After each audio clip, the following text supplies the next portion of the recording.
Welcome to the Aaron L. Show. We're going to talk about Bitcoin. Today is December 28th, 2024, and Bitcoin is hovering around 94,000. Now, we know the all-time high of Bitcoin is in a range of 108 to 110,000, somewhere in there. Don't quote me on that, but we have went down to 94,000. I think the lows was 92, and this becomes a critical stage for Bitcoin. Anybody that knows Bitcoin, it's a lot of people that watch the metrics. They will go on a channel and they will try to dictate Bitcoin's next move. And a lot of people, we just sit back and watch and wait, and we just look at the market, because we don't know really what's fueling Bitcoin to go up, and we really don't know what's fueling Bitcoin to go down. When you look at the stock market, stocks, they have a tendency to go up when a lot of people are buying it, and it has a tendency to go down when a lot of people are selling. But one thing about the stock market, you can actually see, if you have that metric on your app or wherever you buy your stocks at, you can actually see as the stock is being bought and sold. But one thing about Bitcoin, maybe there is a place where you can see where Bitcoin is being bought and sold. If anybody have information on that, please leave it down in the comments. I would like to watch Bitcoin being bought and sold, or understand when big purchases are happening or when big sales are happening, because I haven't really got, that technical into Bitcoin to understand, how to watch the market when it's highly being sold and being highly being bought. But, a lot of people, they are, we were talking in the comments and we were talking in the chats, because a lot of people feel like that, a lot of institutions have came into Bitcoin. BlackRock is buying Bitcoin. MicroStrategy is buying Bitcoin, and you got a lot of ETFs that has finally entered the Bitcoin space.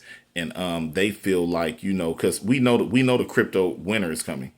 Bitcoin is going to be on a bull run. After a halving, I think they say it's about 18 months and Bitcoin reaches its all-time high. It hits multiple all-time highs, but eventually one point of an all-time high will be the all-time high, and it will go back down.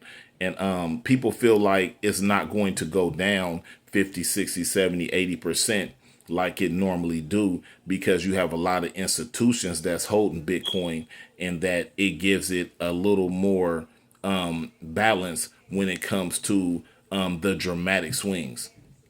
Now, we have saw a dramatic swing already. It wasn't a massive swing, but I mean, if you look at the percentages, Bitcoin went from 108 down to 92.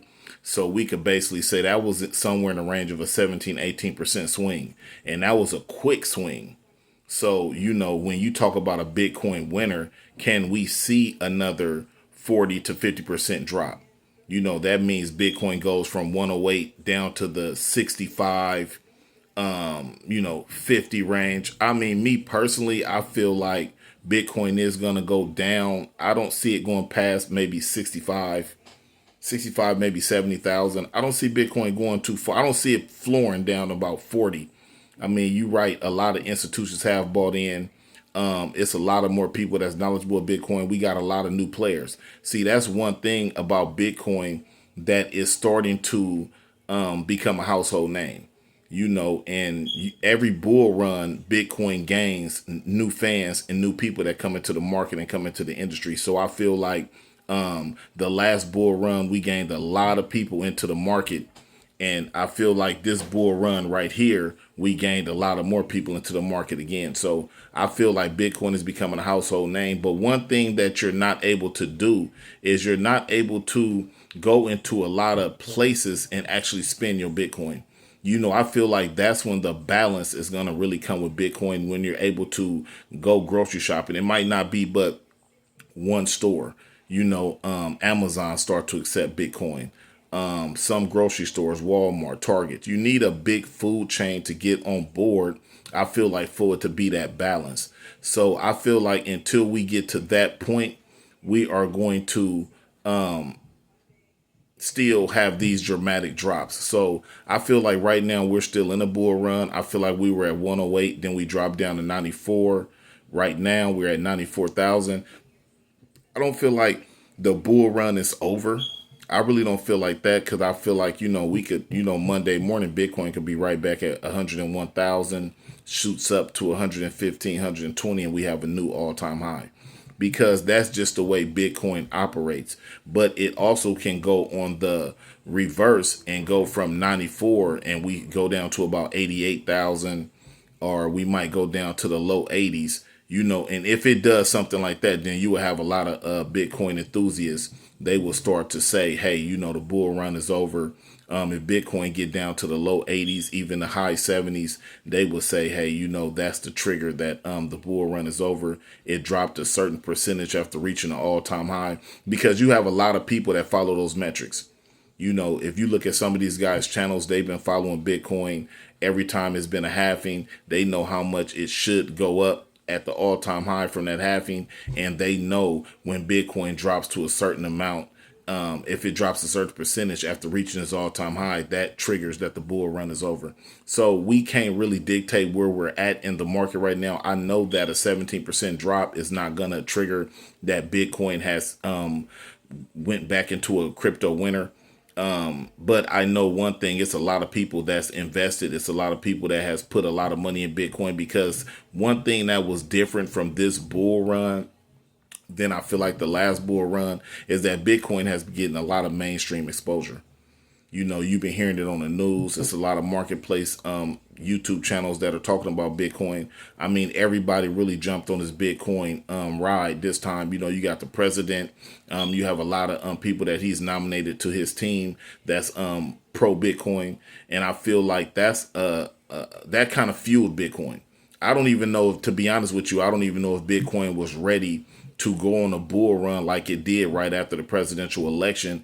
But I just feel like all the hype with Donald Trump back in crypto, a lot of people that he have in his cabinet is back in their pro crypto. I feel like that fueled the run, and Bitcoin just shot up. I think Bitcoin was somewhere in like the 60, 70,000 range before it hit this bull run and just took off like that. So at the same time, I feel like, it's reasonable to think that we can go back down to that area. I mean, Trump is going to be formally, be the president in January. I feel like we could have another spike around that time. Don't be surprised if you see maybe at the middle or the end of January, early February, Bitcoin's hovering at the 130, 140 range. It wouldn't be surprising, because that's just another just news. News. And then, I have someone else saying that, what about the United States putting Bitcoin on their balance sheets? Because you hear a lot of whispers about the United States government saying that they're going to buy 1 million Bitcoins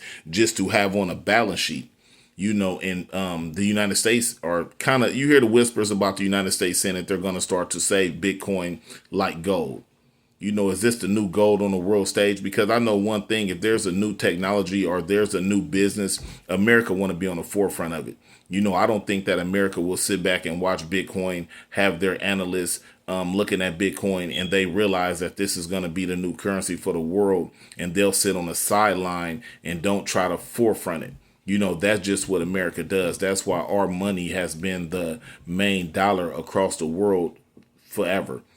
So I feel like if the United States feels like Bitcoin is here to stay, I feel like they will go into the market and buy 1 million Bitcoins, which you have to realize that there has been a lot of criminal activity with Bitcoin, and the United States have took people Bitcoins, and they already have those on the books. Do we know how many they have on the books? No, we don't. But we know United States have made people forfeit over their Bitcoin for illegal activities that they caught them doing.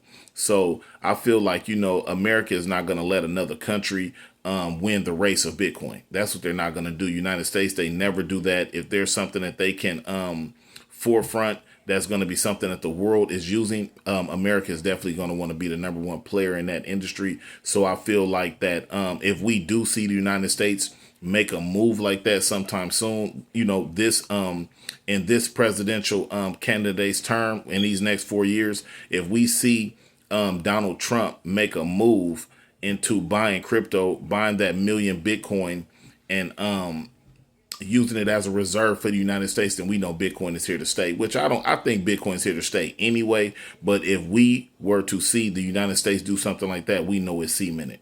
You know, this is going to be the world money.